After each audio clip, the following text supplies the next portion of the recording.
भारत माँ की आंख के तारे कहाँ गए, आरएसएस के राज दुलारे कहाँ गए, आरएसएस के राज दुलारे कहाँ गए।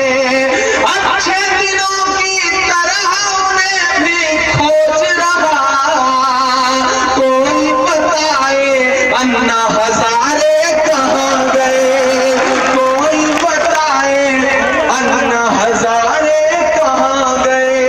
भारत माँ की आंख के तारे कहाँ गए। बहुत शुक्रिया, बहुत मोहब्बत है।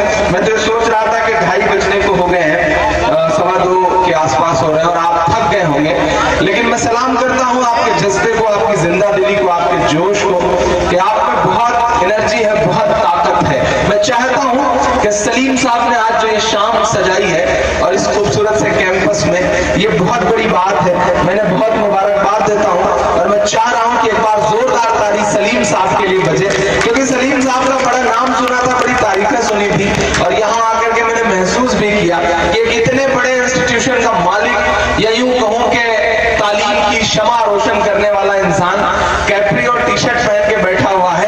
ऐसा लगता ही नहीं कि उस शख्स में कहीं से भी, मतलब आज भी वो सादगी से दूर हुए हों। इतने बड़े क्रिकेटर रहे, तो उन्हें बहुत सलाम, उनकी मोहब्बतों को सलाम। आइए मैं 4 मिसरे और पढ़ता हूँ साहब। इस देश में बाबा है, दुनिया की हर बीमारी के इलाज का दावा करते हैं, लेकिन बंदा आज तक अपनी भड़कती हुई आंख नहीं सही कर पाया। मैं नाम नहीं लूंगा, नहीं आप जान जाएंगे कि मैं बाबा रामदेव जी की बात कर रहा हूँ साहब। भड़कती हुई आंख नहीं सही कर पाया और उनकी बताई हुई जो बातें हैं उस पर अमल करके भी बड़ी दिक्कतें हुई। एक दिन मैं बस में चढ़ा तो मैंने देखा कि हर आदमी ऐसे नाखून रगड़ रहा है, क्योंकि बाबा ने बताया था नाखून रगड़ने से बाल बढ़ते हैं।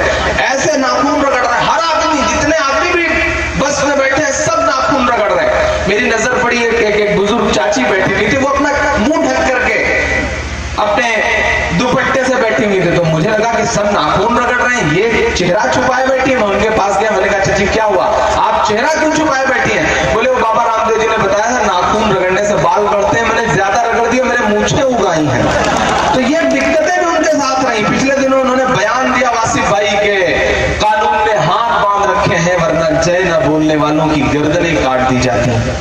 तभी उनके पीछे पड़ोसी जो उनका खड़ा था पीए, उसने कहा बाबा अगर गर्दनें काट दी जाएंगी तो जो अपना तेल और शैम्पू का बिजनेस है उसका क्या होगा? बाबा चुप हो गए, बाबा की समझ में बात आ गई, बाबा बड़े बिजनेसमैन हैं। मैं 4 मिसरे पढ़ता हूँ आप सबकी तरफ से, एक सवाल उछालते हुए, बड़ा मासूम सा सवाल है, पहुंचाता हूँ उन तक, पढ़ता हूँ साहब सुनेगा। कि जो नफरत के सबब उठी थी वो ललका